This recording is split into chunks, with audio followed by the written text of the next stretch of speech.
afayeenka xisbiga mucaaridka ee wadani barkhad jaamac batuun waxa uu warbaahinta la hadlay waxa uu cadeeyay in xukuumaddu ay ciidamo xoogan dul dhigtay xarunta xisbiga wadani ee magaalada Hargeysa waxaana uu xukuumadda ugu baaqay in si degdeg ah ay ciidamada uga qaado xarunta sidoo kale afayeen barkhad ayaa maayirka caasimadda Hargeysa Cabdiraxmaan Soolteelko ku eedeeyay in uu qorsheeyay beritoole in magaalada Hargeysa ay ka bilaabaan fawdo isagoo oo uu sheegay in uu dhalinyaro uu caawa u abaabulay si ay arintaasi berri u sameeyaan isla markaana uu lacag u qaybiyay waxaana taageerayaasha xisbiga wadani mar kale uu ku wargeliyay in aanay waxba iska bedelin baaqi uu maanta jeediyo gudoomiye Ciro afayeenku arimahani ka hadlaya waxa hadaladiisii kamid ahaa gudoomiyaha xisbiga mudan Cabdiraxmaan Maxamed Cabdullaahi Ciro maanta halkan waa kiidi kala hadlay si koobanna wuxuu uga hadlay xuquuqaha dastuuriga ee u damaanad qaaday dastuurku muwaadiniinta Soomaaliland ay ka tahay aragtidooda siyaasiga inay ku tabin karayaan qowl inay ku tabin karayaan quraan gudoomiyuhu wuxuu ku baaqay taageerayaasha gobolka Maroodijeex inay isugu yimaadaan xarunta xisbiga ee magaalada Hargeysa si madaxda xisbigu fariimo dan u ah dalka ay u faraan waxaan mar labaad u sheegayaa farayaa taageerayaasha lixda degmo ee gobolka Maroodijeex baaqi gudoomiyuhu diray inuu bartiisii taagay beritoole 8 subaxnimana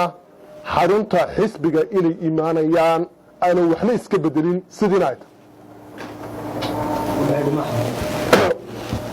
طبعاً حكومة ده واحد ليه لا جلبت. التردد والثمانية ده جارسي الجدولية هو شوابي. واحد لو سيهين.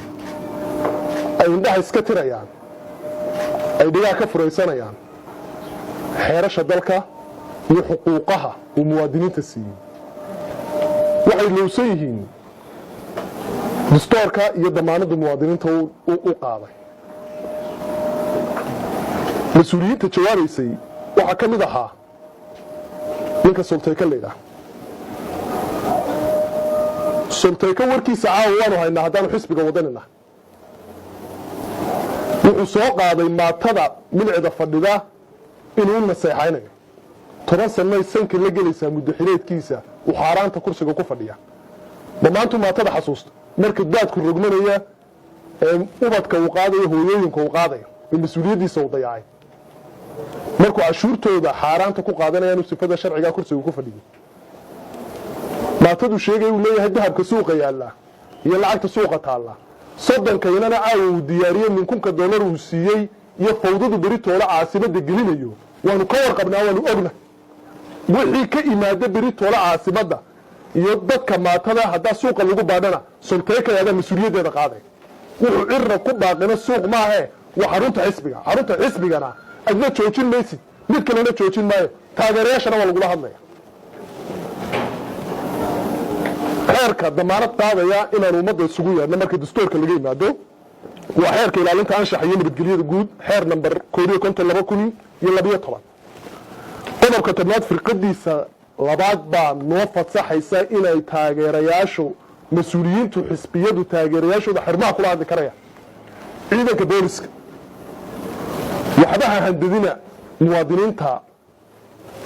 masiirkooda xisbiga wadani ku aaminay ee beritoole dareenka mas'uuliyiintooda dhageysanaya ciidanka xisbi ahaan sharaf baan u haynaa waxa la gudboon inay nabadgelyada beritoole nagala shaqeeyaan oo taageerayaasheeda ay garab galaan oo sii galbiyaan oo soo galbiyaan oo intay socoto occasionka gudoomiyaha iyo madaxdu taageerayaasha ay kula hadlayaan nabadgelyada iyaga ka mas'uula cid kale uguma imanaysa nabadgelyada